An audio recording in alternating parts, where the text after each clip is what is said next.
Nimrod é o nome de um personagem bíblico descendente de Cão, filho de Noé, segundo o livro do Gênesis. Nimrod foi a primeira pessoa poderosa na terra e foi o rei da terra de Sinar, na Mesopotâmia. É sobre este homem perverso que vamos falar no vídeo de hoje. Mas primeiro, se você gosta de saber histórias sobre personagens bíblicos, eu convido a se inscrever no canal e, se gostar do vídeo, deixe um like. Após o dilúvio, os 3 filhos de Noé tiveram muitos descendentes que se espalharam pela terra. Cão, o filho mais novo de Noé, teve um filho chamado Cuxi, que gerou Nimrod. O relato bíblico descreve Nimrod como o primeiro homem poderoso a aparecer na terra após o grande dilúvio. Ele estabeleceu seu reino em Babel, após fundar algumas cidades. E Cuxi gerou a Nimrod. Este começou a ser poderoso na terra. E foi poderoso caçador diante do Senhor, pelo que se diz, como Nimrod, poderoso caçador diante do Senhor. E o princípio do seu reino foi Babel, Ereque, Acade e Calné, na terra de Sinar. Daquela terra saiu Assur, e edificou Ninive, e a cidade de Reubotir, e Calá, e Rezém, entre Ninive e Calá, está a grande cidade. Gênesis 10 versos 8-12. O reino de Nimrod foi provavelmente o primeiro reino organizado na terra após o dilúvio. Por isso, ele ficou conhecido como o primeiro homem poderoso na terra. Nimrod foi para a região de Sinar, Babilônia, e fundou várias cidades antigas, Babel, Ereque, Acade e Calné. Depois, foi para a região da Síria, onde fundou Ninive e outras cidades. Mesmo muito tempo depois, a Síria ainda era conhecida como a terra de Nimrod. As cidades que ele fundou eram conhecidas por suas práticas de idolatria, feitiçaria e transgressões às leis de Deus. Segundo estudiosos bíblicos, essas cidades estavam localizadas na mesma região onde os descendentes de Caim fundaram as primeiras cidades antes do dilúvio. As escrituras sagradas também registram que Nimrod era um caçador poderoso diante do Senhor, o que provavelmente significa que ele era um tirano e, devido às suas conquistas, foi um dos primeiros homens verdadeiramente poderosos da história. Naquela época, a caça também estava associada à guerra, o que indica que Nimrod era um homem que derramava sangue, era forte e corajoso, conquistava e não apenas caçava animais. Estudiosos argumentam que, após o dilúvio, os rios Tigre e Eufrates acumularam ricos depósitos de solo que podiam produzir grãos abundantes.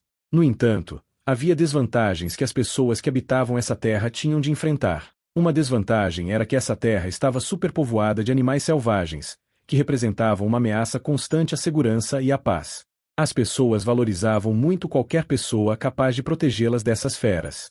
E foi no meio desse problema que Nimrod surgiu. Alguns estudiosos consideram que ele era um bom homem que servia ao povo como caçador, livrando o país dos animais ferozes que o infestavam. Ele se tornou um líder famoso entre aquelas comunidades primitivas, impressionando muito as pessoas. Sua fama se espalhou, e o Oriente ainda está cheio de tradições sobre suas notáveis façanhas. No entanto, com o prestígio que alcançou entre as pessoas, Nimrod propôs um sistema para obter melhor proteção. Em vez de lutar constantemente contra as feras, ele sugeriu organizar as pessoas em cidades cercadas por muros para se protegerem. Além disso, ele propôs organizar essas cidades em um reino com um rei para governá-las. Esse era o pensamento de Nimrod, e a Bíblia nos diz que ele organizou esse reino com Babel, Ereque, Acade e Calné como as principais cidades de sua terra. Assim, o reino de Nimrod foi estabelecido como o primeiro reino mencionado na Bíblia. Todos esses avanços liderados por Nimrod poderiam ter sido benéficos. No entanto, Nimrod era um líder que não temia a Deus. As escrituras dizem que ele era poderoso, o que não apenas indica sua fama e poder político, mas também tem uma conotação hostil. Estudiosos bíblicos afirmam que Nimrod era casado com uma mulher chamada Semíramis, que os babilônios consideravam uma deusa. Todos os que desejavam se aproximar de Semíramis e desfrutar dos privilégios do país tinham de trazer um bebê recém-nascido. Semíramis estabeleceu um culto para Nimrod chamado Mou. O culto de Mou envolvia sacrificar crianças vivas, jogando-as no fogo. Parte dos babilônios concordava com isso, enquanto outros não. Por isso, mais tarde, eles decidiram assassinar Nimrod. Grande parte da fama de Nimrod não vem de escritos bíblicos, mas de escritos da tradição judaica, como o Talmud babilônico e estudos arqueológicos. Essas tradições colocam Nimrod como o promotor da construção da Torre de Babel. Em Gênesis 11, é dito que os homens decidiram construir uma torre cujo topo alcançava o céu. A construção da Torre de Babel ocorreu em Sinar, a mesma região onde Nimrod fundou várias cidades, provavelmente a extensão de seu império, que incluía toda a Mesopotâmia, como Babilônia ao sul e a Síria ao norte, pode ter tido alguma relação com a fundação de Babel e a torre. No entanto, em nenhum momento a Bíblia faz qualquer ligação entre Nimrod e a Torre de Babel.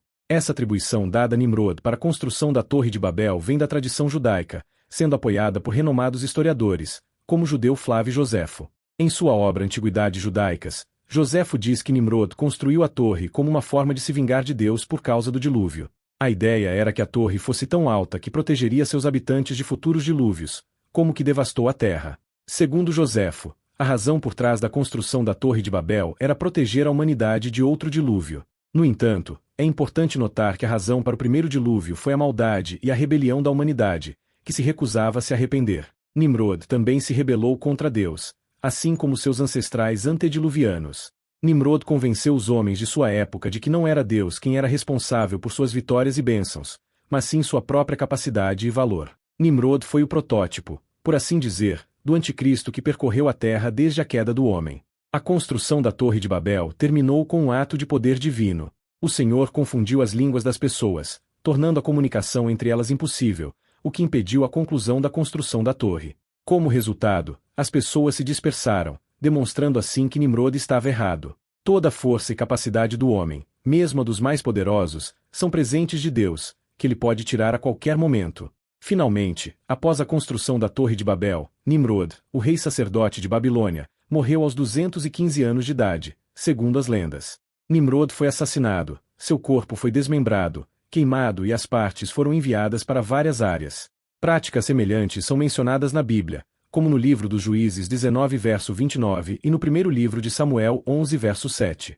Após a morte de Nimrod, sua esposa, a rainha Semíramis, tornou-se a regente do reino de Nimrod. Mais tarde, quando essa mulher adúltera e idólatra deu à luz a um filho legítimo, ela proclamou que seu filho, chamado Tamuz, era simplesmente a reencarnação de Nimrod.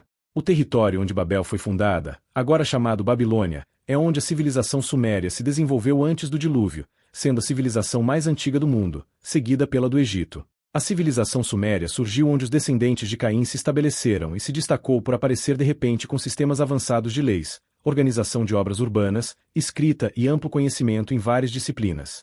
Desde então, Babilônia e as civilizações subsequentes que habitaram ali foram identificadas com idolatria, adivinhação, encantamentos, maldade e abominações. Como nota adicional, Nimrod aparece como um personagem na mitologia de muitas culturas antigas, incluindo as lendas húngaras, gregas, árabes, sírias e armênias. Há evidências de que o mito de Hércules tem suas raízes na vida de Nimrod. Você já conhecia a história de Nimrod? Comente abaixo e, se gostou, não se esqueça de deixar um like e se inscrever no canal. Deus te abençoe.